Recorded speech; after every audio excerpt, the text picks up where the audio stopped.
अवधूत रूप शंकर का। शंकर भगवान के उस क्रोध को, भगवान शिव के उस क्रोध को ब्रह्मा जी ने घोड़े का रूप दे दिया था और घोड़े को समुद्र में डाल दिया था। उस घोड़े से जलंधर हुआ था, फिर जलंधर का विवाह वृंदा से हुआ था। अर्थात शास्त्र कहता है कि अवधूतेश्वर महादेव का जो रूप है वो रोग का निवारण करने के लिए, व्यापार की वृद्धि को आगे बढ़ाने के लिए। आप लोगों ने कहीं कहीं देखा होगा, किसी किसी के ऑफिस में देखा होगा कि वास्तु शास्त्री कहते हैं कि दौड़ते हुए घोड़े का फोटो लगाओ। सुना है कि नहीं सुना? अरे बोलो तो सुना है कि नहीं सुना? किसी वास्तु वाले के पास जाओगे ना तो वो कहेगा तुम्हारा ऑफिस अच्छा नहीं चल रहा ना, तो दौड़ते हुए घोड़े का फोटो लगाओ। जो घोड़े 4-5 घोड़े दौड़ रहे हैं उनका फोटो लगा। क्यों कहते हैं वो? उसका कारण क्या है? वास्तु शास्त्री ऐसा क्यों बताते हैं कि दौड़ते हुए घोड़े का फोटो? उसका शास्त्र प्रमाण शिव महापुराण करती है महाराज कि शिव का एक रूप अवधूतेश्वर है, जिसको ब्रह्मा जी ने घोड़े का रूप दे दिया और घोड़े का रूप देकर उसको समुद्र में डाल दिया, जिससे जलंधर की उत्पत्ति हुई। तो अगर मान लो अगर प्रॉब्लम चल रही है, व्यापार में दिक्कत आ रही है, व्यवसाय में तकलीफ आ रही है, या किसी न किसी रूप में कोई ना कोई कष्ट आपको लग रहा है, तो अवधूतेश्वर महादेव का नाम लेकर काली तिल्ली वृक्ष की पत्ती और एक बमूल का कांटा लेकर, और आप दुकान में से उतार लो चाहे शरीर पर से उतार लो, उसको ले जाकर किसी भी चौराहे पर उसको पटक दीजिए। चौरस्ते पर नहीं डाल सकते तो बहते हुए पानी में डाल दीजिए। बहता हुआ पानी ना मिले तो पीपल के वृक्ष के नीचे डाल दीजिए, पर उसको मकर राशि के प्रविष्ट भाव में ही डालना।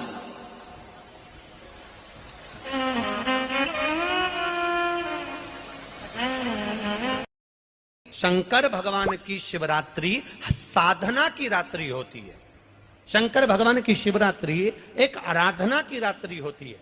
हमने पहले भी कथाओं में कहा, हर महीने शिवरात्रि आती है, प्रत्येक महीने शिवरात्रि पड़ती है, और प्रत्येक महीने की शिवरात्रि पर अगर आपसे बन सके, आप दुनिया में अगर आपके पास में लोग कहें कि ये बहुत गरीब व्यक्ति है, बहुत साधारण व्यक्ति है, इसके पास धन नहीं है, वैभव नहीं है, सत्ता नहीं है, इसके पास खुद का मकान नहीं है, इसके पास खुद की प्रॉपर्टी नहीं है, इसके पास खुद की दुकान नहीं है, दूसरे के यहाँ काम करता है, इसके पास कुछ भी नहीं है, हम उनसे कहेंगे 12 महीने शिवरात्रि आती है, 5 जगह पर चढ़ाई हुई बेलपत्र, आप एक वर्ष 12 शिवरात्रि का एक नियम ले लो, 5 जगह पर बेलपत्र समर्पित करना सीख जाओ। एक बेलपत्र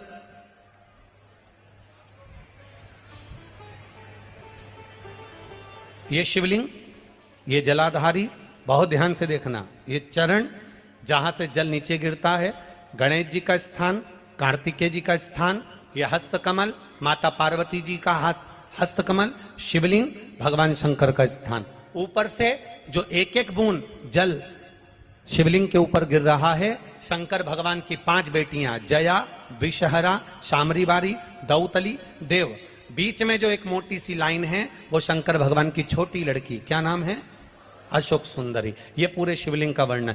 5 जगह पर बेलपत्र, 5 स्थान पर बेलपत्र। 12 महीने की शिवरात्रि। आप दूसरे के यहाँ काम कर रहे हो, नहीं है नौकरी, नहीं है काम, दूसरे के मकान में रह रहे हो, खुद का मकान भी नहीं, खुद का प्लाट भी नहीं, खुद की प्रॉपर्टी भी नहीं, बहुत संघर्ष की जिंदगी जी रहे हो, ठेला धका रहे, लॉरी चला रहे, गाड़ी चला रहे, ऑटो चला रहे, अपने लिए करने का प्रयास करना। घर में जितने सदस्य हैं, 12 महीने शिवरात्रि आती है, एक बेलपत्र अशोक सुंदरी वाली जगह पर, डंडी का मुंह नीचे की ओर। दूसरी बेलपत्र माता पार्वती जी के हस्त कमल पर। ये 2 पत्ती जो होती है, इस पत्ती के 2 भाग शिवलिंग के बीच में हो। तीसरी बेलपत्र भगवान शंकर के शिवलिंग पर, डंडी का भाग आपके विपरीत दिशा में हो, विपरीत दिशा। चौथी बेलपत्र भगवान शंकर का जहां से जल बहकर जाता है, जमीन पर जो जल बहता है, जमीन पे से जो जल बहकर जाता है, चौथी बेलपत्र उस जमीन के जल पर जहां से वो पानी बहकर जा रहा है, पूरे शिवलिंग को छोड़कर जहां से पानी जमीन पर बहकर जा रहा है उस स्थान पर। और 5वीं बेलपत्र नंदी का जो पांव ऊपर उठा हुआ है, उस पांव के पास में 5वीं बेलपत्र समर्पित करना। एक शिवरात्रि से लेकर 12 शिवरात्रि जो 1 वर्ष तक कर लेता है, 1 वर्ष